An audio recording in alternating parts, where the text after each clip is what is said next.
Hello Mayang, welcome to Eclipsed Love Part 3. Aduna ngasi Part 3 amuk taminasi nahan ngarang Soniana phone do paikat sira paikat lusra khangdaba number ama lakpadagi adubu hazik mana tawdui se kaino haibasi taminasi amuka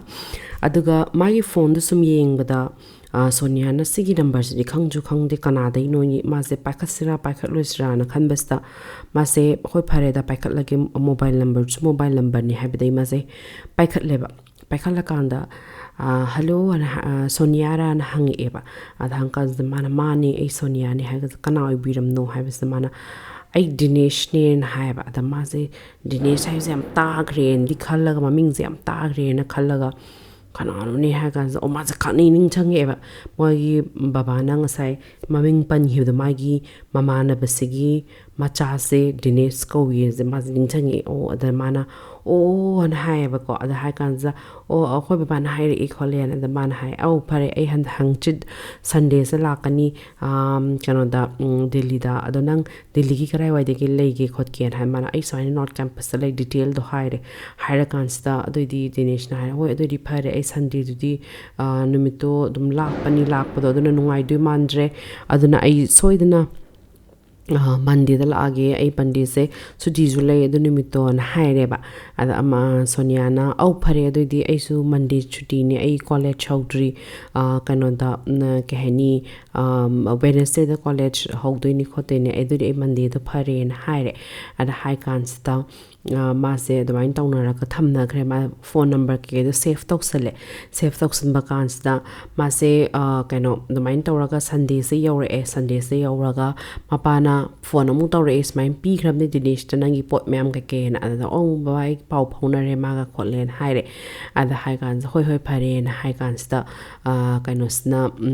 kariba nonga laga Monday se yore kansda mase Dinesh se Monday ki pung ani dwa da mase lak na haiba laken hai kans da mana kano na Sonia na hoi phare do di la on hai kans da ma se haibedi lunch tok tho ga ai lake Gurgaon de lak to ni ai ke fara lake khot ken hai kans hoi la on hai re ada la on hai kans da ma se ma sa tho ga ka hani Monday se ma se dum haibedi mai thabak su leitam ne mai sai practical gi ka da kho ka da do yi ga ma se ngai hai phe ngai rum to ro lai re ada lai kans da ma se pung ama makhai doi da tarak pasda maze bell king eba mogi bell se bell calling bell se kingal kana mana ma yam ngan la e yor e 130 da yor amale maze haipet kano dagi magi balcony dagi yeng thokpa matam sa maze Abinashi uri Abinashi di la ni la oizo haide madi mai ngasai coaching duragi magi study kana group discussion tawram lagi sapad mang kano su Sonia zu utakui na ma Sonia gi achapo ka leiraga puraga laktoi ne ma se Sonia the surprise people ina ada ma se kano Sonia ze mai phatlaw na ma se kahani chuni me anzalaga mai ngasai salwar selama chuni me anzalaga ma je kumthara kan se mathu na kumthara kan da Abinash na Sonia ze yam ngakna admaina salwar ga selaga habedi Monday numis ne am phazana le ramase ma se yam nga eba Abinash nang krai chatoi no khote non hai kansta Sonia na ai kem chatloi smaina akhoi yum dagi pot piri e khole aduna ai kana tawdoi ni pot piba kana friend amala kani family friend ama aduna ai mangai rambane khopani practical ji amane o an hairaga Abinash tawre the morning atang pak ta phamjira khotsira na haire ada pak ta phamjira ha mana o yai phamje khose na har kan la mani chatlugum za mi lak tuni na haire ada hai kan da smain sumung hak tang wari sanari ngai da ma se khani man hai phet pak tri u matam da nupa za khra wang tak ta wa mama gi ngasai gi moi gi yum gi bel za king bo weba ada man Abinash da hai ba ko Abinash ai smaina ai family friend la amale nang anga tang le ramo ai pot lauraga la ke khot ken hai ba ada hai kan da Abinash na okay nang chalu ron hai kan ma Abinash se mai lari ka to putho ga par ga ma se yeng hai di lari tra ga yeng jera le mai cham bari na ada lai kan da ma se sagi Sonia na ma Dinesh tu bo tam sa Dinesh la na hai ba ada Dinesh oh mani Sonia na chan hai the moni ze handshake ka tong na re da kan da se nang gi pot shi le re ko le na hai ba ada hai kan da kainona Soniana au yam nungai nan pu pirak pase adum ai poroktrasu yam ne khopa akhoi baba da hai ba impirak trasu ya na adubu khara dum pining bade pire ini kholine au ya ek enkai de am lap na sulak pire khopi re gainga mana Dinesh ta hai ba ada maze Dinesh maze no shoina dukan am ta lai try singam thakne mana ising mathakte pukhalake ai putharake ai hen hai ba ada mana ya ya re as dukan am lai ste dum lai ros la on hai kansta maze hoi hoi en hai kansta adamaina moini sat khreba tapna chakan sumna kan Avinash ti madi kaigino mana sinupa siga habadi potang lahuraga leidui mal har lehodui malaga ma chakhrize nupa siga na khalleba da khan kan su Sonia zu wakhal do kain khandana do mi laaga ising bo pitak ta din ma se ising ama leiraga ma se pithe eba ara mana kanana Sonia na nang chakchar abra khola bra na ha kan se ma sai chakchar ke torop sai khar thengna haudu haugat padagi breakfast pudi char la eda doise laman gi ai cha am la me hazen no shai da restaurant am ta lai tran ha ba ara hai kan se Sonia na moi manak ta leba moi ne hege changba cafe do lai budi lai bani ma se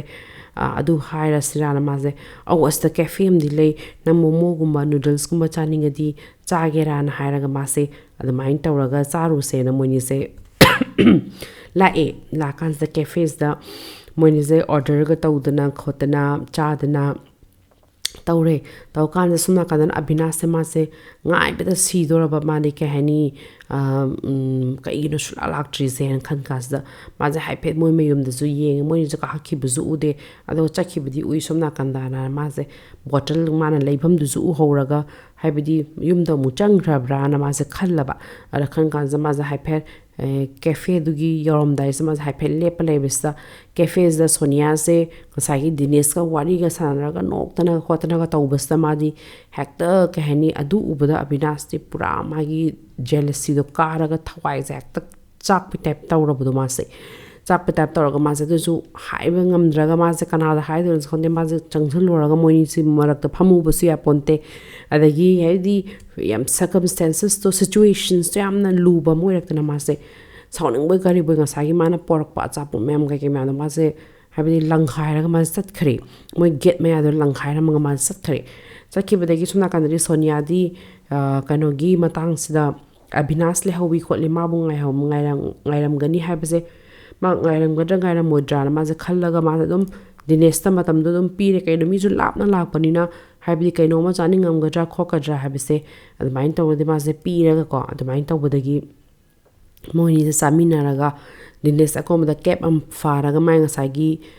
tawraga ma se chakhre chakhibadagi pa se kanona kehani magi get yorom dai du da lak pa du da mai ngasagi porak pa mem du pot mem se loi hundu o la yam ma ingang e ala hundu o la yam ba sang ngasagi rebati se changi e mayum de kum dhar e ba da rebati na smaina hai ba Sonia ngasai Avinash so aina asomna kan te lak matam da aina una ba lak pani ngasi nongon nang phone su pai de na ada nang aina smaina lak matam da Avinash so yam sauna si po mem zildang ma sat khre noi ka maina khanari no na aidi nang khanaraga noi ni krai dro chakhra no na aise lairi noi ma thakta da nang mana langjum du u de ai nang ka hani nang ju lairam da bu da smaina balcony de nang urak pa ai chendhara ini na haire Sonia na kaigino man sauri dubo ai smaina family friend am laaga pot se ai kano tor maga khani piram bala ambani kholam bani aduna ai di ma le hobodo kasu kuiroi ni khallaga khar kui thokare khot khre na haire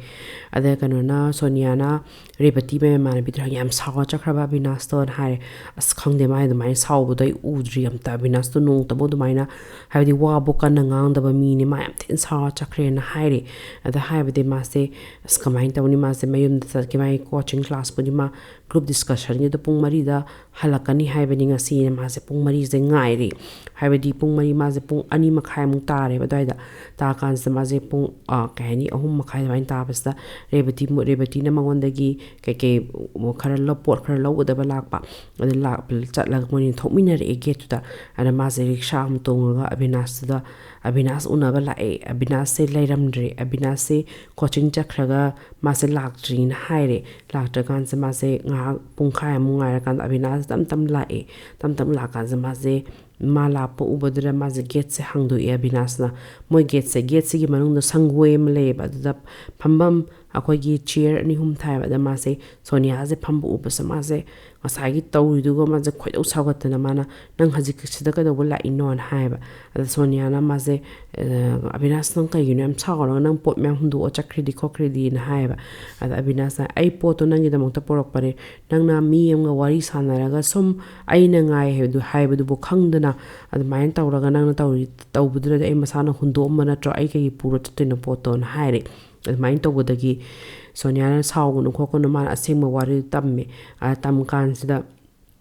Avinash I कैसु Southey नंग वारी सानाबा खोपदा दुबु नंग हायरमबदी याइदना आई कुइरकनी खोका नंग छु कइमसु हाइदे आई सुना कंदा coaching class थेंगबा Howrah आई मसाना साउनिंग तामी नंग खंगनदबा नुपा आइगा खंगदबा नुपा nga pham leiraga juda ma sauning ba jealousy do ulleba sonia na as ai smine soigre khokre na haire ad main tawbadagi khopadagi ma se moini se khaka sum sauning ba khotning ba sauna badagi khopadagi moini se kano tauna reba haibadi khara adum moini gi wari da kari da khatang khatang moini se nungain da leba adagi kano su अविनाशो यामना insecurity लेरपदो कयिनो नंग साइ खंगनारि बनु पादो हाबदी मैतेनी मणिपुरी नुपानी दना advantage तो मान हेन लेगे खंजबदगी अदगी मोइनी फमिनारि गायसु टेलीफोन से दिनेश की टेलीफोन हेक लाकपगुम्बा अदुदा सोनिया जो दुम वरी छानदे यादबगी सानाबसदा मादी हेक्ता अविनाश थमोइदो चाअबा अरे चाकांसदा एमएससी स्माइना एमएससी सेकेंड ईयर दो स्माइना एग्जाम लोइरागा खोलगा तौबसिदा मासे कनो से अखोगी सोनिया से माजे मयुमदा चटलानी खोलनी मा पीएचडी की थारा रोइसिदा मा आदोइना प्रिपरेशन तौरानी नेट के प्रिपरेशन तौरगा मा पीएचडी दो मणिपुर यूनिवर्सिटी दा तौरसु तौरानी ना मासे खल्लेबा अदा खन कांसदा कनोना अविनाश ना हाय नंग चखिदादि आइदि कमाइन तौदिबा आइदि नंगसु उनबा फंगारोय दुगा नंग सिदा लेरगा अखोइनी सिदा करियर अमा सेमगा पुंसी लेमिनसे हायरगा खोलजेन हायरे अदा सोनिया ना हायरे अविनाश नंग आई खंगी नत्रा अखोइनी की फ्यूचर से होय फ्यूचर खंगरस अखोइ प्रेजेंट द बिलीफ तौसेन हायरगा अखोइनी स्माइना बॉन्डिंग तौगिबनी अदुबो आई हजक्ति इमाई पाना लाओ हायरबरीना आई इमाई पागी हाइबसु इंदबा यादे आइदि मचानुपी अहनी आइगे मखादा एहनी इनाउ अनीसु लेरी अदुना आई मोइनी की टेक केयर तौदबसु यादे खोपा यादे हायरे अविनाश माजा हम साउरे दुकान से अविनाश ना फजना मोइनी से खटनारे नंग दिनेश पामदन तोइनी खोलिनी अदगी सोनियान जो हायरे नंग अतै नुपी म्यांग नंग छु वारी सनेदर आई दिनेश कशु पामदे आई मंगोंदा वखल कइम लेबा नते खोपा नते ना हायरे अदा हायबा कांसिदा अविनाश थाजद्रे अविनाश हाय नंग कयिनो नंग सिदा पीएचडी तौरमनी अदगी नेट क्लियर तौबगी सिदा लैनी खोनी हायरगा नंगना अदम चटकेना खला इज नंग माइंड चेंज साइजे कमाइना नंग खोलिनो ना अदुबुदी नुमिनिनी गी ममांगदा सोनिया गी मपाना फोन तौरेबा सोनिया गी मपाना फोन तौरागा मंगन हायबा इबेमा नंग चाही जु यामना कहनी अंगांग नट्रे नंग अकोइना स्माइना खतंग हायबदी अहन ओइद्रिंगाइसदा कहनी इपागिदी यामना पामजबसे कइनोदा इचानुपी मा फजना ज्ञान ताना लुहोंगोबा अदगी नंगी करियर दुसु नंगना नेट तौबा नी खोनी पीएचडी तौनी हाबस नंगी नुपागा यानारागा दुम तौबा खोपसी याम पामजै खोले अदुना सुमाइना दिनेश की मपाना अखोइदसु सुमाइना हायरगा सोनियागा दिनेश का जे खंगना हंसी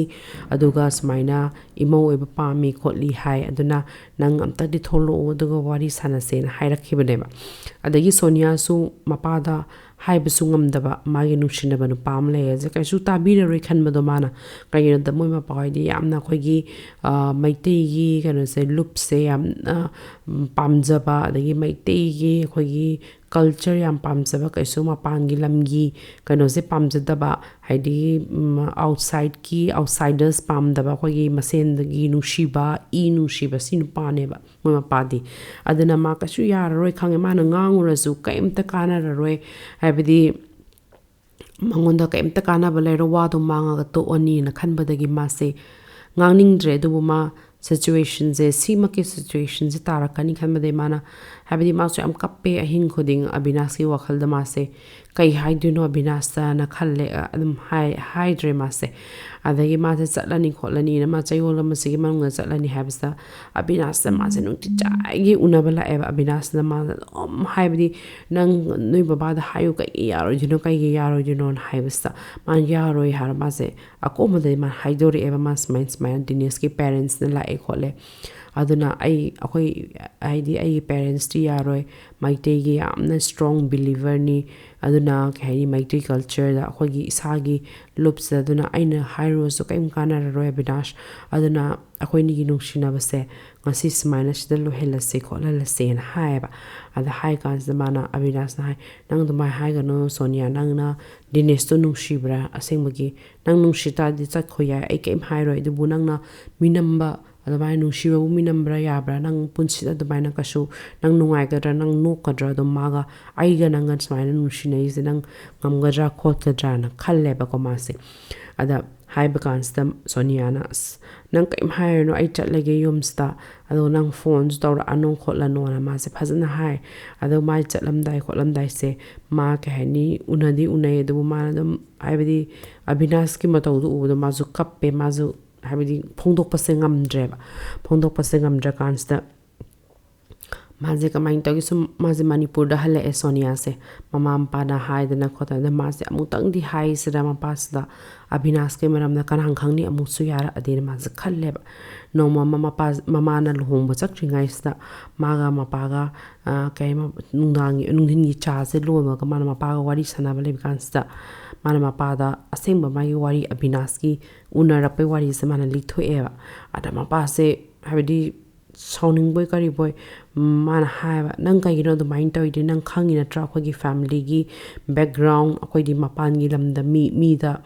lohong ba ya de khopa ya de akoi gi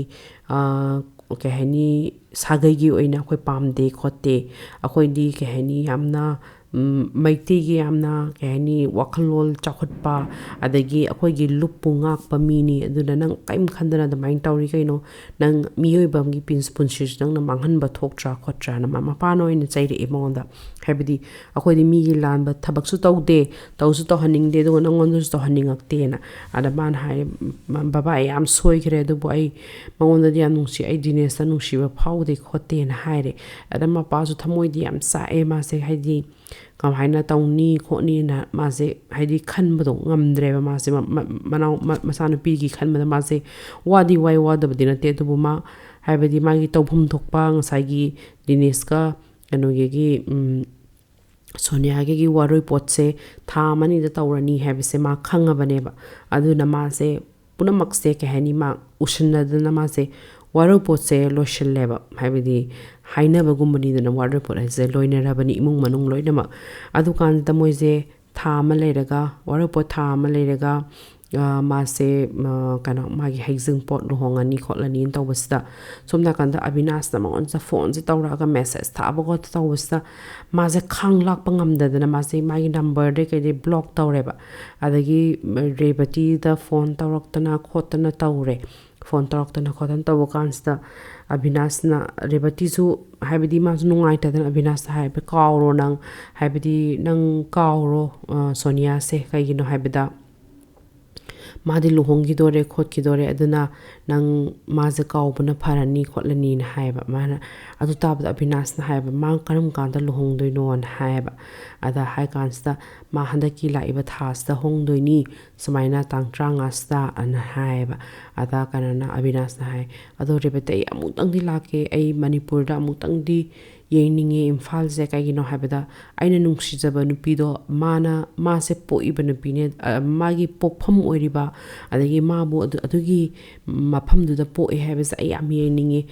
Sonia gi phajaba du maina Manipur su phajaram ni na khalli ai di Manipur am to udri dubu Manipur cham phajaram ni khalli kai no da Sonia na noglakpa Sonia na wa manga pa Sonia na thongakpa hingjang loina phajai loina hawi aduna Manipur jam phajaram ni khalai amutang di lake nang ma amtang di unahan biyon hab ada habdi ꯔꯦꯕꯇꯤꯁꯨ ꯍꯥꯏꯕ ꯉꯝꯗ꯭ꯔꯦ ꯔꯦꯕꯇꯤꯅ ꯍꯥꯏ ꯑꯩ ꯀꯃꯥꯏꯅ ꯎꯅꯍꯟꯗꯣꯏꯅꯣ ꯅꯪ ꯃꯤ ꯂꯨꯍꯣꯡꯕ ꯍꯥꯏꯁꯤꯗꯤ ꯑꯩꯈꯣꯏꯗꯤ ꯁꯨꯃꯥꯏꯅ ꯅꯨꯃꯤꯠ 35ꯅꯤ 20ꯅꯤꯗꯗꯤ ꯂꯨꯍꯣꯡꯍꯟꯕꯁꯦ ꯌꯥꯗꯦ ꯈꯣꯠꯇꯦꯅ ꯍꯥꯏꯌꯦꯕꯀꯣ ꯑꯗ ꯍꯥꯏ ꯀꯥꯟꯁꯤꯗ ꯅꯪ ꯑꯗꯨꯏꯁꯨ ꯑꯝꯇꯪꯗꯤ ꯎꯅꯍꯟꯕꯤꯌꯣꯅ ꯍꯥꯏꯌꯦꯕ ꯍꯣꯏ ꯍꯣꯏ ꯌꯦꯡꯉꯁꯦꯅ ꯍꯥꯏ ꯀꯥꯟꯁꯤꯗ ꯀꯩꯅꯣꯁꯦ ꯑꯕꯤꯅꯥꯁꯁꯦ ꯂꯥꯛꯇꯣꯏꯅꯦꯕ ꯃꯅꯤꯄꯨꯔꯁꯤꯗ ꯂꯥꯛꯑꯀꯥꯟꯁꯤꯗ ꯑꯕꯤꯅꯥꯁꯁꯦ ꯃꯥꯁꯦ ꯔꯦꯕꯇꯤꯅ ꯃꯥꯁꯦ ꯃꯥꯒꯤ ꯀꯖꯤꯟ ꯑꯃꯒ ꯉꯥꯡꯅꯔꯒ ꯂꯧꯕꯤꯗꯅ ꯈꯣꯠꯄꯤꯗꯅ ꯍꯣꯇꯦꯜ ꯗꯒ ꯊꯝꯗꯅ ꯈꯣꯠꯇꯅ ꯃꯥꯁꯦ ꯍꯥꯏꯕꯗꯤ ꯃꯇꯝꯗꯨꯗ ꯍꯣꯇꯦꯜ ꯑꯦꯛꯁꯤꯂꯦꯟꯁꯤ ꯀꯥꯏꯅ ꯂꯩꯔꯝꯃꯦꯕ ꯍꯧꯖꯤꯛꯇꯤ ꯂꯩꯈꯤꯗ꯭ꯔꯦꯀꯣ ꯍꯣꯇꯦꯜ ꯑꯦꯛꯁꯤꯂꯦꯟꯁꯤꯁꯦ ꯑꯗꯨꯒ ꯍꯣꯇꯦꯜ ꯑꯦꯛꯁꯤꯂꯦꯟꯁꯤꯒꯤꯁꯤꯗ ꯃꯥꯅ ꯊꯝꯕꯤꯗꯅ ꯈꯣꯠꯄꯤꯗꯅ ꯂꯩꯍꯜꯂꯀꯥꯟꯁꯤꯗ ꯃꯥꯁꯦ ꯀꯃꯥꯏꯅ ꯇꯧꯒꯦ ꯍꯥꯏꯕꯁꯤꯗ ꯀꯩꯅꯣꯁꯦ ꯁꯣꯅꯤꯌꯥꯁꯨ ꯔꯦꯕꯇꯤꯅꯗꯤ ꯋꯥꯔꯤꯗꯤ ꯂꯤꯔꯦ ꯂꯥꯛꯀꯅꯤ ꯈꯣꯠꯀꯅꯤꯅ ꯑꯗ ꯂꯤ ꯀꯥꯟꯁꯤꯗ ꯑꯗꯨꯒꯤ ꯃꯇꯥꯡꯒꯤ ꯔꯦꯕꯇꯤꯁꯤꯅ ꯁꯣꯅꯤꯌꯥꯒꯤ ꯃꯌꯨꯝꯗ ꯑꯕꯤꯅꯥꯁ ꯂꯥꯛꯑꯦ ꯃꯅꯤꯄꯨꯔꯗ ꯅꯪ ꯑꯝꯇ ꯎꯅꯁꯤ ꯎꯅꯗꯕ ꯌꯥꯔꯣꯏ ꯃꯤ ꯃꯅꯤꯄꯨꯔ ꯌꯧꯔꯛꯑꯕꯅꯤꯅ ꯅꯪ ꯑꯝꯇꯗꯤ ꯎꯅꯧ ꯈꯣꯠꯂꯣ ꯍꯥꯏꯕꯁꯤꯗ ꯃꯄꯥꯁꯤꯅ ꯇꯥꯊꯣꯛꯈ꯭ꯔꯦꯕ ꯃꯄꯥꯁꯤꯅ ꯇꯥꯈꯤꯕ ꯀꯥꯟꯁꯤꯗꯗꯤ ꯃꯄꯥꯁꯤꯅ ꯇꯥꯔꯒ ꯔꯦꯕꯇꯤꯗ ꯍꯥꯏꯔꯦꯕ ꯔꯦꯕꯇꯤ ꯅꯣꯏꯅ ꯉꯥꯡꯅꯔꯤꯗꯣ ꯑꯩ ꯈꯪꯉꯦ ꯑꯗꯨꯅ ꯅꯨꯄꯥꯗꯣ ꯑꯗꯨꯝ ꯀꯩ ꯍꯥꯏꯅꯤ ꯑꯩꯈꯣꯏꯒꯤ ꯁꯨꯃꯥꯏꯅ ꯃꯣꯏꯁꯦ ꯏꯃꯨꯡ ꯃꯅꯨꯡꯒꯤ ꯑꯣꯏꯕ ꯑꯗꯨ ꯅꯨꯃꯤꯠꯇꯣ ꯃꯥꯒꯤ ꯂꯨꯍꯣꯡꯕꯒꯤ ꯅꯨꯃꯤꯠ ꯍꯥꯏꯕꯗꯤ ꯂꯦꯞꯅꯕꯒꯤ ꯈꯣꯠꯄꯒꯤ ꯑꯣꯏꯕꯗ ꯃꯣꯏꯁꯦ ꯏꯃꯨꯡ ꯃꯅꯨꯡ ꯂꯣꯏ ꯑꯣꯏꯔꯒ ꯅꯨꯄꯥꯒꯤ ꯃꯌꯨꯝꯗꯣ ꯂꯥꯛꯑꯒ ꯃꯣꯏꯒꯤ ꯗꯦꯠ ꯀꯩꯀꯩ ꯐꯥꯏꯅꯦꯂꯥꯏꯁ ꯇꯧꯕ ꯅꯨꯃꯤꯠ ꯑꯣꯏꯔꯝꯃꯦꯕ ꯑꯗꯨꯅ ꯑꯗꯨ ꯍꯥꯏꯕꯗꯤ ꯄꯣꯠ ꯂꯧꯊꯣꯛ ꯂꯧꯁꯤꯟ ꯍꯥꯏꯒꯗ꯭ꯔꯥ ꯑꯗꯨꯝꯕ ꯑꯃ ꯑꯣꯏꯔꯦꯕ ꯑꯗꯨ ꯑꯣꯏꯀꯥꯟꯁꯤꯗ ꯅꯨꯄꯥꯗꯣ ꯐꯔꯦ ꯑꯗꯨꯑꯣꯏꯗꯤ ꯅꯨꯡꯊꯤꯜ ꯋꯥꯏꯔꯝꯗ ꯄꯣꯔꯛꯑꯣ ꯑꯩꯁꯨ ꯎꯅꯔꯒꯦ ꯀꯩꯒꯤꯅꯣꯗ ꯑꯩꯈꯣꯏꯒꯤ ꯏꯔꯝꯗꯝꯗ ꯂꯥꯛꯑꯒ ꯑꯩꯈꯣꯏꯅ ꯃꯥꯕꯨ ꯊꯤꯅ ꯇꯧꯋꯦ ꯍꯥꯏꯕꯗꯨꯗꯤ ꯑꯩ ꯍꯥꯏꯅꯤꯡꯗꯦ ꯏꯆꯥꯅ ꯂꯥꯟꯈꯤꯕꯒꯤꯗꯃꯛꯇꯁꯨ ꯑꯩ ꯋꯥꯔꯧꯕꯤꯅꯨ ꯍꯥꯏꯖꯅꯤꯡꯉꯤ ꯃꯉꯣꯟꯗ ꯅꯨꯄꯥꯗꯨꯗ ꯃꯥꯅ ꯊꯃꯣꯏ ꯆꯥꯎꯊꯣꯛꯑꯒ ꯃꯅꯤꯄꯨꯔꯁꯤꯗ ꯂꯥꯛꯑꯒ ꯅꯨꯄꯤꯕꯨ ꯎꯅꯕ ꯂꯥꯛꯄꯁꯦ ꯃꯥꯒꯤꯁꯨ ꯃꯔꯤꯡꯖꯦꯟ ꯌꯥꯝꯅ ꯐꯩ ꯑꯗꯨꯒ ꯃꯥ ꯋꯥꯈꯜꯁꯨ ꯑꯐꯕ ꯑꯃꯒ ꯂꯥꯛꯄꯅꯤꯅ ꯀꯩꯁꯨ ꯑꯩꯅꯁꯨ ꯀꯩꯝꯇ ꯐꯠꯇꯅꯁꯨ ꯉꯥꯡꯗꯣꯏ ꯂꯩꯇꯦ ꯅꯪ ꯄꯣꯔꯛꯑꯣ ꯐꯔꯦ ꯆꯥꯛ ꯆꯔꯥ ꯑꯃꯁꯨ ꯄꯤꯖꯔꯁꯦꯅ ꯍꯥꯏꯌꯦꯕ ꯑꯗ ꯍꯥꯏ ꯀꯥꯟꯁꯤꯗ ꯔꯦꯕꯇꯤꯁꯦ ꯌꯥꯝ ꯍꯔꯥꯎꯔꯦ ꯇꯥꯕ ꯀꯥꯟꯁꯤꯗ ꯃꯥꯅ ꯑꯕꯤꯅꯥꯁ ꯇꯝꯃꯦ ꯑꯕꯤꯅꯥꯁ ꯍꯥꯏꯔꯦ ꯐꯔꯦ ꯑꯗꯨꯗꯤ ꯆꯠꯂꯁꯦꯅ ꯆꯠꯀꯥꯟꯁꯤꯗ ꯅꯨꯡꯊꯤꯟ ꯋꯥꯏꯔꯝ ꯑꯩꯈꯣꯏꯒꯤ ꯄꯨꯡ 3:30 ꯇꯥꯔꯛꯄꯁꯤꯗ ꯃꯅꯤꯄꯨꯔꯗꯤ ꯌꯥꯝ ꯊꯨꯅꯁꯨ ꯅꯨꯃꯤꯠ ꯇꯥꯏꯗꯅ ꯇꯥꯔꯀꯥꯟꯁꯤꯗ ꯃꯥꯁꯦ ꯂꯥꯛꯀꯥꯟꯁꯤꯗ ꯀꯩꯅꯣꯁꯦ ꯀꯔꯤꯕ ꯃꯥꯁꯦ ꯃꯌꯨꯝꯗꯒ ꯃꯣꯏꯒꯤ ꯃꯄꯥ ꯑꯗꯒꯤ ꯃꯃꯥ ꯑꯗꯒꯤ ꯃꯣꯏꯒꯤ ꯃꯅꯦ ꯃꯌꯥꯝ ꯃꯣꯏꯒꯤ ꯂꯨꯍꯣꯡꯕꯒꯤ ꯅꯛꯁꯜꯂꯛꯄꯒꯤ ꯃꯌꯥꯝꯁꯦ ꯁꯤꯟꯕ ꯂꯥꯡꯕ ꯇꯧꯕꯒꯤ ꯃꯇꯥꯡꯁꯤꯗ ꯅꯨꯄꯥꯁꯦ ꯆꯪꯉꯛꯑꯦ ꯅꯨꯄꯥꯁꯦ ꯍꯥꯏꯗꯤ ꯋꯥꯡ ꯆꯥꯎꯔꯒ ꯑꯗꯨꯝ ꯃꯁꯛꯁꯦ ꯃꯌꯥꯡꯒꯤ ꯑꯣꯏꯕ ꯅꯣꯟ ꯃꯅꯤꯄꯨꯔꯤ ꯑꯣꯏꯕꯒꯤ ꯐꯖꯕꯗꯨꯗꯤ ꯑꯗꯨꯝ ꯂꯩꯌꯦꯕ ꯍꯥꯏꯕꯗꯤ ꯑꯗꯨꯝ ꯌꯦꯡꯕ ꯌꯥꯔꯕꯗꯣ ꯐꯖꯔꯕꯅꯦꯕ ꯑꯗ ꯃꯌꯥꯝꯁꯦ ꯃꯣꯏꯁꯦ ꯌꯦꯡꯉꯦ ꯀꯅꯥꯅꯣꯅ ꯌꯦꯡꯉꯦ ꯀꯅꯥꯝ ꯈꯪꯗꯦ ꯀꯅꯥꯅꯣ ꯃꯃꯥꯕꯨ ꯈꯪꯗꯦ ꯀꯅꯥꯅꯣꯅ ꯃꯄꯥꯗꯨꯒ ꯑꯗꯒꯤ ꯔꯦꯕꯇꯤꯒ ꯁꯣꯅꯤꯌꯥꯒꯗꯪꯅꯦꯕ ꯈꯪꯉꯤꯁꯦ ꯑꯕꯤꯅꯥꯁꯁꯦ ꯀꯅꯥꯅꯣꯁꯦ ꯑꯗ ꯃꯥꯒꯤ ꯃꯌꯥꯝꯗꯨꯅ ꯈꯜꯂꯤꯁꯤꯅ ꯔꯦꯕꯇꯤꯒꯤ ꯃꯃꯥꯟꯅꯕꯅꯤ ꯁꯨꯃꯥꯏꯅ ꯂꯨꯍꯣꯡꯕꯒꯤ ꯈꯣꯠꯄꯒꯤ ꯀꯩꯅꯣꯁꯤ ꯌꯦꯡꯅꯤꯡꯉꯤ ꯈꯣꯠꯅꯤꯡꯉꯦꯅ ꯍꯥꯏꯔꯒ ꯃꯥꯁꯦ ꯀꯩ ꯍꯥꯏꯅꯤ ꯂꯥꯛꯏ ꯃꯥꯜꯂꯦ ꯈꯣꯠꯂꯤ ꯃꯥꯜꯂꯦꯅ ꯑꯗꯨꯃꯥꯏꯅ ꯃꯣꯏꯁꯦ ꯈꯜꯂꯦꯕ ꯑꯗ ꯔꯦꯕꯇꯤꯒ ꯃꯥꯏ ꯀꯖꯤꯟ ꯅꯨꯄꯥ ꯑꯃꯒꯁꯨ ꯂꯥꯛꯃꯤꯟꯅꯕꯅ ꯃꯣꯏꯒꯤ ꯃꯃꯥꯟꯅꯕꯅꯦꯅ ꯃꯥꯁꯦ ꯈꯜꯂ ꯄꯣꯔꯛꯑꯦꯕ ꯃꯣꯏꯅ ꯄꯣꯔꯀꯥꯟꯁꯤꯗ ꯃꯣꯏꯒꯤ ꯂꯤꯕꯤꯡ ꯔꯨꯝꯗ ꯃꯣꯏꯁꯦ ꯋꯥꯔꯤꯒ ꯁꯥꯟꯅꯗꯅ ꯈꯣꯠꯇꯅ ꯑꯕꯤꯅꯥꯁꯁꯨ ꯃꯥ ꯀꯩ ꯍꯥꯏꯅꯤ ꯑꯥꯏ ꯑꯦꯁꯁꯦ ꯐꯥꯎꯕꯁꯦ ꯑꯍꯥꯟꯕ ꯀꯩ ꯍꯥꯏꯅꯤ ꯈꯟꯕ ꯉꯝꯗ꯭ꯔꯦ ꯑꯗꯨꯕꯨ ꯑꯥꯏ ꯑꯦꯁꯀꯤ ꯔꯦꯡ ꯃꯈꯥ ꯀꯣ ꯑꯩꯈꯣꯏꯒꯤ ꯌꯥꯝꯅ ꯈꯔ ꯃꯈꯥ ꯑꯣꯏꯕꯗꯨꯗꯤ ꯐꯥꯎꯔꯒ ꯃꯥꯁꯦ ꯀꯩ ꯍꯥꯏꯅꯤ ꯑꯩꯈꯣꯏꯒꯤ ꯊꯕꯛ ꯑꯃꯗꯤ ꯇꯧꯁꯜꯂꯦꯕ ꯃꯥꯁꯦ ꯑꯗꯨꯝ ꯗꯦꯜꯂꯤꯗ ꯑꯗꯨꯒ ꯃꯥꯁꯦ ꯑꯥꯏ ꯑꯦꯁ ꯑꯃꯨꯛꯀ ꯊꯥꯈꯤꯅꯤ ꯈꯣꯠꯈꯤꯅꯤꯅ ꯃꯥꯁꯦ ꯈꯜꯂꯤ ꯈꯣꯠꯂꯤ ꯀꯥꯏꯅ ꯃꯄꯥꯒ ꯇꯧꯔꯒ ꯃꯥꯁꯦ ꯋꯥꯔꯤ ꯌꯥꯝ ꯐꯖꯅ ꯁꯥꯔꯦ ꯍꯔꯥꯎꯗꯅ ꯈꯣꯠꯇꯅ ꯃꯥꯁꯦ ꯀꯣ ꯑꯗ ꯃꯄꯥꯗꯨꯁꯨ ꯀꯩꯅꯣꯒꯤ ꯁꯣꯅꯤꯌꯥꯒꯤ ꯃꯄꯥꯁꯨ ꯂꯥꯏꯔꯤꯛ ꯂꯥꯏꯁꯨ ꯌꯥꯝꯅ ꯐꯖꯅ ꯍꯩꯔꯛꯄ ꯀꯩꯅꯣꯅꯤ ꯅꯨꯄꯥꯅꯤ ꯃꯥꯁꯨ ꯕꯅꯥꯔꯁ ꯍꯤꯟꯗꯨ ꯌꯨꯅꯤꯚꯔꯁꯤꯇꯤꯗꯒ ꯇꯝꯃꯛꯄ ꯐꯖꯅ ꯏꯪꯂꯤꯁ ꯍꯤꯟꯗꯤ ꯉꯥꯡꯕ ꯉꯝꯕ ꯅꯨꯄꯥꯅꯤ ꯃꯥꯁꯨ ꯑꯗꯨꯅ ꯉꯝꯃꯀꯥꯟꯁꯤꯗ ꯃꯥꯅ ꯋꯥꯔꯤꯒꯁꯦꯐꯖꯅ ꯇꯧꯔꯦ ꯑꯗꯨꯅ ꯑꯀꯣꯟꯕꯗ ꯃꯥꯅ ꯔꯦꯕꯇꯤꯒ ꯁꯣꯅꯤꯌꯥꯒ ꯃꯅꯨꯡꯗ ꯆꯪꯉꯤꯉꯩꯁꯤꯗ ꯃꯥꯅ ꯑꯕꯤꯅꯥꯁꯇ ꯍꯥꯏꯔꯦꯕ ꯁꯨꯃꯥꯏꯅ ꯅꯪ ꯑꯩꯒꯤ ꯏꯆꯥꯕꯨ ꯑꯃꯁꯨꯡ ꯑꯩꯒꯤ ꯏꯃꯨꯡꯕꯨ ꯍꯥꯏꯗꯤ ꯐꯣꯔꯒꯤꯞ ꯇꯧꯕꯤꯌꯨ ꯑꯩꯒꯤ ꯏꯆꯥꯅꯨꯄꯤꯅ ꯐꯅꯌꯥꯝ ꯑꯔꯥꯟꯕ ꯇꯧꯈ꯭ꯔꯁꯨ ꯅꯪꯉꯣꯟꯗ ꯅꯨꯡꯉꯥꯏꯍꯟꯗꯕ ꯂꯩꯇꯥꯁꯨ ꯅꯪ ꯈꯟꯕꯤꯒꯅꯨ ꯈꯣꯠꯄꯤꯒꯅꯨ ꯑꯗꯨꯃꯥꯏꯅ ꯍꯥꯏꯌꯦꯕ ꯑꯕꯤꯅꯥꯁꯅ ꯐꯖꯅ ꯍꯥꯏꯕꯗꯤ ꯁꯣꯅꯤꯌꯥꯁꯦ ꯌꯥꯝ ꯆꯝꯕꯅꯤ ꯃꯥꯗꯤ ꯃꯄꯨꯟꯁꯤꯗ ꯑꯩꯈꯣꯏꯅ ꯌꯥꯗꯕ ꯊꯕꯛꯁꯦ ꯅꯣꯡꯇ ꯇꯧꯔꯣꯏꯅ ꯃꯥꯗꯤ ꯈꯜꯂꯤ ꯑꯗꯨꯕꯨ ꯁꯨꯃꯥꯏꯅ ꯃꯥꯅ ꯀꯩ ꯍꯥꯏꯅꯤ ꯋꯥꯈꯜ ꯈꯜꯍꯧꯗꯅ ꯅꯪꯉꯣꯟꯗ ꯑꯌꯥꯕ ꯑꯃ ꯄꯤꯔꯒ ꯁꯨꯃꯥꯏꯅ ꯇꯧꯈꯤꯕꯒꯤ ꯋꯥꯔꯤꯁꯦ ꯁꯣꯅꯤꯌꯥꯅ ꯑꯩꯉꯣꯟꯗ ꯐꯖꯅ ꯂꯤꯔꯦ aduna nang sumaina warauba tawgano khotkano na haireba ada abinasu mapana da mahra podra ai kaim khande aina sonia da nungsiba da maina di ai nupi amta da di nungsi doibdi mandre hoi ai gi punsida atopa nupi mudi lakpa ya habdi lakpa suyai ai luhongini adubo ai sumaina nungsibadi habdi lakpadi ngamdoi mandre khotpa ngamdre mandre na haiba ada hai kansda maze photo ga yeng dana khotana yeng halle ade ma pa se thokane noi wari shan hawlo kholo na sana ganza sonia kana repatina nang hazing pot ki waroi pot ki photo yam na nam dai ne adu yeng hanse kholan zena album do puthu eba magi khoinga sagi manipuri dress sepa khopa mayam se yeng eba ko abhinasi pura haidi sonia da ma di han su ngauza banina ma di pura ke hani sonia gi photo mayam do upuda ngaure ba muhana mana sonia da haiba sonia ai nang di laura roi like ai na nangona nungshi gi bdo yam thamoi sing nungshi bani ai nang di laura roi dubu nangi photo omta di lauza gi yaga jan haiba ko ada sonia su mangonda yenga no petaraga maze mangak se hai hoi yae na ko ada yae na hai kansta mase laura moi se thindok tana ko tana rebati gi cousin gi kar moi la aga moi se thingre duga nongala kanda kaino se abina se satlani khotlani na tawreba nin khon taw kansta kaino na rebati na hai sonia nang abina se sakhidore pung kaino gi amagi flight nang akhoi thin ma chakani nang thining bran hai adama se habi thininga ga ma se mapada kai haideno khotono se haingam drep adamana haibidi ma se pot ama leiruge na hairaga ma se singjamai bazar da I pot am te leiruge na hairaga ma se thogleba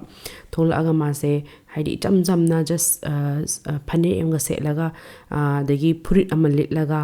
aduga phi amatang yalaga ma se thogleba haidi sana ma cha ma yalaga yam chamna thole chandol mati enga thillaga ma se tholakansta rebati ga ma thongan da unare haibidi khar lapna aduga rebati ga ri tong ma sat khare aduga abinase lauraga moise airport chattoineba takanza abinase hotel da kumthara ngai lerame ada abinas na mase tapna laaga ke hani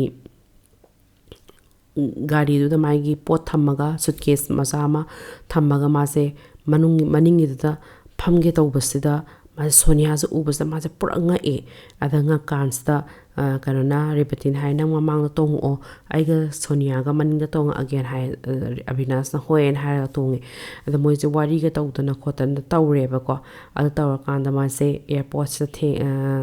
thunge airport sta moi je chatlamdai bai ke haina reba ada haina kansta sonia ga abinas ga je yengnaraga haibidi abinasna sonia da yam wish tawrameba nang aphabada oyo nangi punsida nangna nungaiba haidi chakhotpa oyo kholona ada sonia na su ma se mai su wish tawi nangi thaba khanbado khopado yam nungai ei tabada yamna ke haini chakhotpa oyo nangi sunu pi aphabam phangni khoni na ha ma se nu eba haibidi ma se thamoi da yam kapning bodo haibidi mana nungsizari ba nupado magi oibsunga maroi oibsunga mdrena khallaga mase adum nokpati saraga mana ngangi ba myam du sumagi kani thamoi de yeiraga ma ngangi ne habidi mana nomta de maina abinas ta ma ngangni na khande ba aduna mana habidi nangi su magi su wish taweba tawkanda moini se noknaraga chat khare abinas se leithoga ma se amu hana yengamdre ada ma se tapna yengaga abinas sakhibedo tapna yengaga gate manungna changar tapna yenga ma se hekta abinas to hek changi bedai di ma se khang lak pangam de na ma se hekta kappaga ko adu maina ma se hati airport na mayams na ma se yengna mana lauraga kappoi kari boy le jena haidi phi na mai masin je khumjallaga ma se khang lak pangam de bza rebati di pakhatlaba ma se wan dharadrana ma se adu wan dharadrana ma se adu maina pakhatlaga ma se kaman ge dana magi ma punchi da ma se adu maina kaptri haitare habadi magi thamoi se hekta explode to with the type se hadi phumjan gi ba mem dong sai man ngangningi ba ngarang da ge binas upadi man ngangningi ba mem ngang da ba moini gi se pura phumna raga habadi mitki ke hani nungshi na bagi gano dang yeng na bagi dang exchange tawraga ꯀꯩꯝꯇ ꯉꯥꯡꯅꯕ ꯉꯝꯗꯕ ꯑꯗꯒꯤ ꯑꯍꯤꯡ ꯇꯨꯝꯗꯕ ꯃꯥ ꯉꯁꯥꯏꯒꯤ ꯑꯕꯤꯅꯥꯁ ꯃꯅꯤꯄꯨꯔꯗ ꯂꯩꯔꯒ ꯃꯥꯒ ꯆꯠꯃꯤꯟꯅꯔꯒ ꯍꯥꯏꯕꯗꯤ ꯚꯤꯖꯤꯠ ꯇꯧꯕ ꯑꯗꯒꯤ ꯌꯦꯡꯍꯟꯕ ꯃꯅꯤꯄꯨꯔ ꯌꯦꯡꯍꯟ ꯉꯝꯗꯕ ꯃꯥꯅ ꯌꯦꯡꯍꯟꯒꯦ ꯈꯣꯠꯀꯦ ꯍꯥꯏꯔꯤꯕ ꯃꯌꯥꯝꯗꯣ ꯑꯝꯇ ꯇꯧꯕ ꯉꯝꯗꯕ ꯑꯗꯒꯤ ꯌꯥꯝꯅ ꯔꯤꯂꯦꯁꯟꯁꯤꯞꯇꯣ ꯌꯥꯝꯅ ꯈꯦꯠꯅꯔꯒ ꯑꯗꯨꯃꯥꯏꯅ ꯃꯥꯅ ꯖꯁ ꯊꯤꯟꯗꯣꯛꯄ ꯊꯣꯛꯈ꯭ꯔꯒ ꯃꯥꯁꯦ ꯊꯥꯗꯣꯛꯈꯤꯕꯩ ꯇꯥꯏꯞꯇꯣ ꯑꯗꯨꯃꯥꯏꯅ ꯇꯧꯕꯗꯒꯤ ꯃꯥꯁꯦ ꯄꯨꯔꯥ ꯍꯥꯏꯕꯗꯤ ꯃꯁꯥꯁꯦ ꯃꯥ ꯈꯥꯡꯕ ꯉꯝꯗꯕꯗꯣ ꯑꯗꯨꯃꯥꯏꯅ ꯃꯥꯁꯦ ꯀꯞꯄꯒ ꯃꯥꯁꯦ ꯀꯩ ꯍꯥꯏꯅꯤ ꯂꯩꯍꯧꯋꯦꯕ ꯑꯗꯨꯃꯥꯏꯅ ꯑꯗꯨꯅ ꯍꯣꯏ ꯇꯨꯡꯗꯕꯨꯗꯤ ꯃꯥ ꯑꯗꯨꯝ ꯂꯨꯍꯣꯡꯈ꯭ꯔꯦ ꯌꯥꯝ ꯅꯨꯡꯉꯥꯏꯅ ꯃꯥ ꯂꯩꯈ꯭ꯔꯦ ꯃꯥꯒꯤ ꯄꯨꯟꯁꯤꯒꯤ ꯑꯣꯏꯅ ꯗꯤꯅꯦꯁꯇ ꯐꯖꯅ ꯂꯩꯈꯤꯗꯅ ꯈꯣꯠꯈꯤꯗꯅ ꯁꯦꯇꯜ ꯇꯧꯈ꯭ꯔꯦ ꯍꯥꯏꯇꯥꯔꯦ ꯑꯗꯨꯕꯨ ꯃꯥꯒꯤ ꯉꯁꯥꯏꯒꯤ ꯆꯥꯛꯄꯗꯨꯗꯤ ꯃꯥꯒꯤ ꯄꯨꯟꯁꯤꯒꯤ ꯃꯥꯒꯤ ꯀꯩ ꯍꯥꯏꯅꯤ ꯑꯄꯥꯝꯕꯒꯤ ꯀꯩ ꯍꯥꯏꯅꯤ ꯅꯨꯡꯁꯤꯕꯗꯨꯗꯤ ꯂꯣꯏꯈꯤꯕꯗꯨꯗꯤ ꯉꯁꯥꯏꯒꯤ ꯑꯦꯌꯥꯔꯄꯣꯔꯠꯀꯤ ꯅꯨꯃꯤꯠꯇꯨꯗ ꯂꯣꯏꯈꯤꯕꯅꯦꯕ ꯃꯥꯒꯤ ꯉꯁꯥꯏꯒꯤ ꯃꯥꯒꯤ ꯑꯍꯥꯟꯕ ꯅꯨꯡꯁꯤꯖꯕ ꯊꯃꯣꯏ ꯁꯦꯡꯅ ꯅꯨꯡꯁꯤꯖꯕꯗꯨꯗꯤ ꯃꯥꯒꯤ ꯉꯁꯥꯏꯒꯤ ꯑꯦꯌꯥꯔꯄꯣꯔꯠꯇ ꯆꯠꯈꯤꯕ ꯅꯨꯄꯥꯗꯨꯗ ꯃꯥꯅ ꯄꯤꯈꯤꯕꯗꯨꯅꯦꯕ ꯑꯗꯨꯗꯤ ꯃꯥ ꯀꯩꯁꯨ ꯃꯥꯒꯤ ꯅꯨꯄꯥꯗꯨꯗꯕꯣ ꯀꯩꯁꯨ ꯃꯥ ꯄꯤꯕ ꯉꯝꯒꯗ꯭ꯔꯥꯅ ꯃꯥ ꯈꯪꯗꯦ ꯍꯣꯏ ꯑꯩꯈꯣꯏꯒꯤ ꯅꯤꯌꯣꯝꯒꯤ ꯑꯣꯏꯅ ꯁꯣꯁꯥꯏꯇꯤꯒꯤ ꯅꯤꯌꯣꯝꯒꯤ ꯑꯣꯏꯅꯗꯤ ꯂꯨꯍꯣꯡꯉꯀꯥꯟꯗꯗꯤ ꯃꯥꯅ ꯀꯩꯁꯨ ꯃꯤ ꯑꯇꯣꯞꯄꯗ ꯌꯦꯡꯈꯤꯗꯦ ꯌꯥꯝ ꯊꯃꯣꯏ ꯁꯦꯡꯕ ꯅꯨꯄꯤꯅꯤ ꯃꯥ ꯀꯩ ꯍꯥꯏꯅꯤ ꯈꯠꯈꯥ ꯇꯧꯕ ꯃꯤ ꯅꯠꯇꯦ ꯃꯥꯅ ꯉꯁꯥꯏ ꯃꯥ ꯅꯨꯄꯤ ꯑꯃ ꯑꯣꯏꯕꯒꯤ ꯆꯞ ꯆꯥꯕ ꯀꯩ ꯍꯥꯏꯅꯤ ꯃꯥꯅ ꯇꯧꯐꯝ ꯊꯣꯛꯄꯗꯣ ꯃꯥꯅ ꯃꯥꯒꯤ ꯅꯨꯄꯤ ꯑꯃ ꯑꯣꯏꯅꯗꯤ ꯇꯧꯈꯤꯗꯣꯏꯅꯦꯕ ꯑꯗꯨꯕꯨ ꯃꯥ ꯉꯁꯥꯏꯒꯤ ꯑꯩꯈꯣꯏꯒꯤ ꯋꯥꯔꯤꯁꯤꯅ ꯍꯥꯏꯔꯤꯁꯦ ꯉꯁꯥꯏꯒꯤ ꯃꯥꯒꯤ ꯅꯨꯡꯁꯤꯕꯗꯣ ꯑꯗꯨꯗꯤ ꯉꯁꯥꯏꯒꯤ ꯑꯦꯌꯥꯔꯄꯣꯔꯠꯇꯨꯒꯤ ꯅꯨꯃꯤꯠꯇꯨꯗ ꯂꯣꯏꯈꯤ ꯃꯥꯒꯤ ꯈ꯭ꯋꯥꯏꯗꯒꯤ ꯂꯚꯇꯨꯗꯤ ꯄꯨꯔꯥ ꯂꯣꯏꯁꯤꯟꯈꯤꯕꯗꯣ ꯑꯗꯨꯅꯦꯕ ꯑꯗꯨꯅꯤ ꯑꯩꯒꯤ ꯋꯥꯔꯤꯁꯦ ꯃꯌꯥꯝꯅ ꯅꯨꯡꯉꯥꯏꯕꯤ ꯇꯥꯔꯗꯤ ꯆꯦꯅꯦꯜ ꯁꯕꯁꯀ꯭ꯔꯥꯏꯕ ꯇꯧꯕꯤꯌꯣ ꯑꯗꯨꯒ ꯃꯌꯥꯝꯗꯁꯨ ꯁꯦꯌꯔ ꯇꯧꯕꯤꯌꯣ ꯁꯨꯃꯥꯏꯅ ꯅꯨꯡꯉꯥꯏꯕ ꯑꯗꯒꯤ ꯅꯨꯡꯁꯤꯕ ꯋꯥꯔꯤ ꯃꯌꯥꯝꯁꯦ ꯂꯤꯖꯔꯛꯀꯦ ꯑꯁꯦꯡꯕ ꯋꯥꯔꯤꯗ ꯕꯦꯁ ꯇꯧꯕꯅꯦꯅ ꯈꯟꯕꯤꯌꯨ ꯀꯩꯒꯤꯅꯣꯗ ꯑꯩ ꯐꯤꯛꯁꯅꯦꯂꯥꯏꯁꯇꯤ ꯈꯔ ꯇꯧꯗꯕ ꯌꯥꯔꯣꯏ ꯆꯞ ꯃꯥꯟꯅꯕꯗꯤ ꯌꯥꯔꯣꯏ ꯃꯃꯤꯡꯗꯩ ꯀꯔꯤꯗꯒꯤ ꯑꯗꯨꯕꯨ ꯑꯩꯅ ꯂꯤꯖꯔꯤꯕ ꯋꯥꯔꯤ ꯃꯌꯥꯝꯁꯦ ꯑꯩꯅ ꯇꯥꯈꯤꯕ ꯊꯦꯡꯅꯈꯤꯕ ꯑꯗꯨꯒ ꯀꯩꯒꯤ ꯃꯌꯥꯝ ꯃꯔꯛꯇꯒꯤ ꯊꯦꯡꯅꯈꯤꯕ ꯉꯥꯛꯇꯅꯤ ꯑꯗꯨꯅ ꯃꯁꯤ ꯑꯩ ꯋꯥꯔꯤ ꯑꯣꯏꯅ ꯄꯨꯊꯣꯛꯆꯔꯛꯄꯅꯤ ꯑꯗꯨꯅ ꯃꯌꯥꯝꯁꯨ ꯁꯞꯄꯣꯔꯠ ꯇꯧꯕꯤꯌꯨ ꯑꯗꯨꯒ ꯑꯩꯒꯤ ꯆꯦꯅꯦꯜ ꯁꯕꯁꯀ꯭ꯔꯥꯏꯕ ꯇꯧꯕꯤꯌꯨ ꯑꯗꯨꯒ ꯌꯥꯝꯅ ꯅꯨꯡꯉꯥꯏꯇꯥꯔꯗꯤ ꯏꯃꯥꯟꯅꯕꯗꯁꯨ ꯂꯣꯏ ꯁꯦꯌꯔ ꯇꯧꯕꯤꯌꯨ ꯃꯊꯪꯗꯗꯤ ꯊꯨꯡꯅꯕꯒꯤ ꯋꯥꯔꯤꯁꯨ ꯑꯃꯨꯛ ꯂꯤꯖꯔꯛꯀꯅꯤ ꯑꯗꯨꯅ ꯀꯔꯝꯕ ꯋꯥꯔꯤ ꯇꯥꯕ ꯄꯥꯝꯃꯤ ꯍꯥꯏꯁꯨ ꯍꯥꯏꯕꯤꯔꯛꯎ ꯃꯌꯥꯝ ꯑꯗꯨꯕꯨ ꯍꯧꯖꯤꯛꯐꯥꯎꯗꯤ ꯋꯥꯔꯤ ꯑꯅꯤ ꯈꯤꯇꯪꯅꯤ ꯇꯧꯔꯤꯁꯦ ꯑꯩꯈꯣꯏꯒꯤ ꯑꯌꯥꯝꯕ ꯔꯣꯃꯥꯟꯇꯤꯛ ꯀꯩ ꯍꯥꯏꯅꯤ ꯁ꯭ꯇꯣꯔꯤ ꯑꯣꯏꯅ ꯑꯗꯨꯕꯨ ꯂꯥꯏꯐꯀꯤ ꯀꯩ ꯍꯥꯏꯅꯤ ꯁ꯭ꯇꯣꯔꯤꯗꯁꯨ ꯑꯗꯒꯤ ꯌꯥꯝꯅ ꯀꯩ ꯍꯥꯏꯅꯤ ꯏꯟꯀ꯭ꯂꯥꯏꯟ ꯇꯧꯕ ꯑꯦꯝꯕꯤꯁꯟꯁꯇ ꯀꯔꯤꯌꯔꯗꯁꯨ ꯋꯥꯔꯤꯗꯣ ꯂꯣꯏꯅꯃꯛ ꯂꯤꯔꯛꯀꯦ ꯍꯥꯏꯕꯗꯤ ꯃꯤꯒꯤ ꯄꯨꯟꯁꯤꯒꯤ ꯋꯥꯔꯤ ꯐꯖꯕ ꯃꯌꯥꯝ ꯂꯧꯊꯣꯛꯑꯒꯁꯨ ꯂꯤꯔꯛꯀꯦ ꯑꯩꯅ ꯊꯦꯡꯅꯈꯤꯕ ꯃꯌꯥꯝꯒꯤꯀꯣ ꯑꯗꯒꯤ ꯀꯅꯥ ꯈꯪꯅꯤ ꯅꯨꯡꯉꯥꯏꯔꯀꯥꯟꯗꯗꯤ ꯋꯥꯔꯤ ꯑꯇꯣꯞꯄꯁꯨ ꯃꯌꯥꯝꯁꯨ ꯂꯤꯔꯛꯀꯅꯤ ꯑꯗꯨꯅ thank you so much everyone for listening to me and if you love the story please share and subscribe my channel. Thank you so much. Good night.